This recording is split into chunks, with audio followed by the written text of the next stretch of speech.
శ్రీమాత్రే నమః. సద్గురు జ్యోతిష్యాలయం వారి యొక్క విశ్వావసునామ సంవత్సర 2025 మార్చి 29 నుండి మొదలు పెడితే మళ్ళీ 2026 మార్చి 28 వరకు వచ్చే ఈ తెలుగు నూతన సంవత్సరంలో వచ్చినటువంటి సంవత్సర రాశి ఫలితాలని మనం ఇప్పుడు తెలుసుకోబోతున్నాం.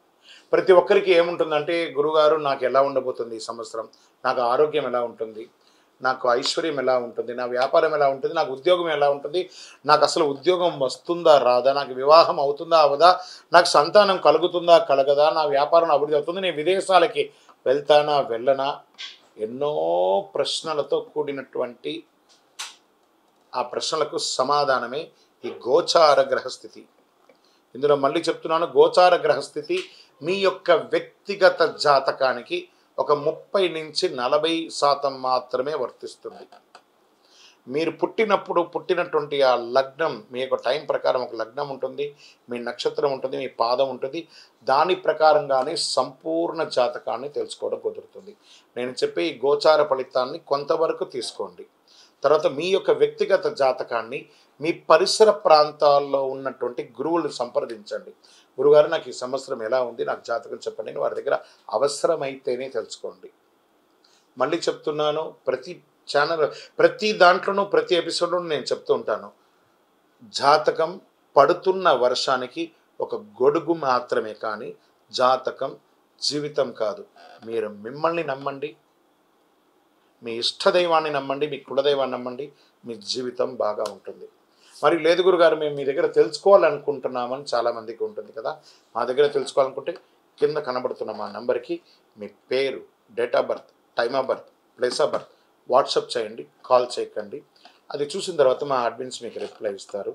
మిథున రాశి వారికి మృగశిరా నక్షత్రం 3, 4 పాదములు, ఆరుద్ర నక్షత్రం, పునర్వసు నక్షత్రం 1, 2, 3 పాదాలు జన్మించిన మీరు మిథున రాశి వారిగా పరిగణించబడుతున్నారు. ఈ విశ్వావసునామ సంవత్సరం మీకు శుభాశుభ ఫలితాలు ఎలా ఉన్నాయంటే, ఈ సంవత్సరం శని భాగ్య రాజ్య రాశులతో సంచరించడం వలన అనుకూలుడు కాకపోవచ్చు. శుభకార్య విఘ్నములు, మనోవ్యాకులత, ఉద్యోగ వ్యాపార వ్యవసాయములందు చిన్న నష్టములు అయ్యే అవకాశాలు ఉన్నాయి. శ్రమ అధికంగా ఉంటుంది.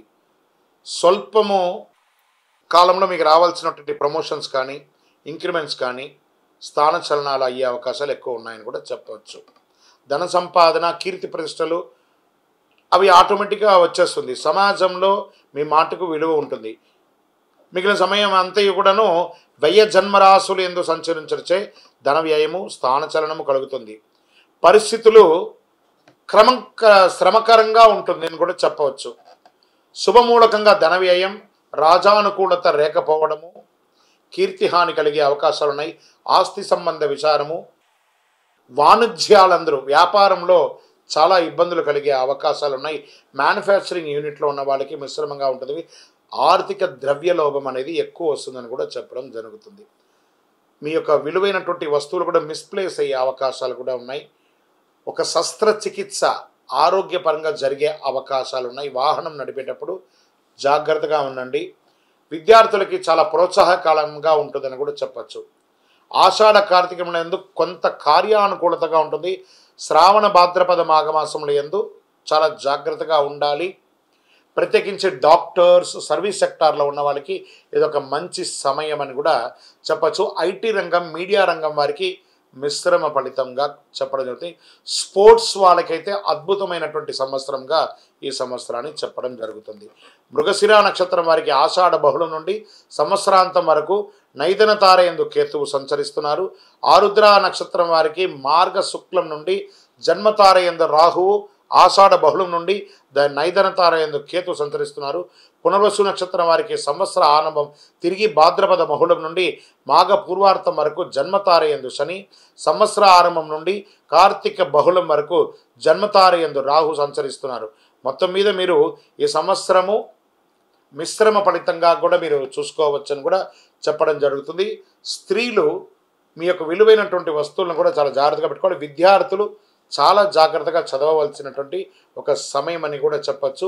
మీ యొక్క లక్కీ నెంబర్ 1 మరియు 3 అని కూడా చెప్పుకోవచ్చు. మీ పరిసర ప్రాంతాల్లో ఉన్నటువంటి ఏదైనా అమ్మవారి క్షేత్రానికి వెళ్ళి దర్శనం చేసుకోండి. శుక్రవారాల్లో అక్కడ నిమ్మకాయతో దీపం వెలిగించండి.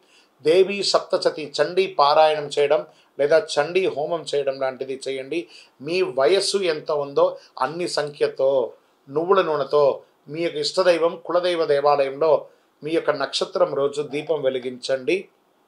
ఇంకనూ సకల దోషాలు తొలగడానికి అతి అద్భుతమైనటువంటి అతి శక్తివంతమైనటువంటి ఈ కరుంగాళి మాలను ధరించండి.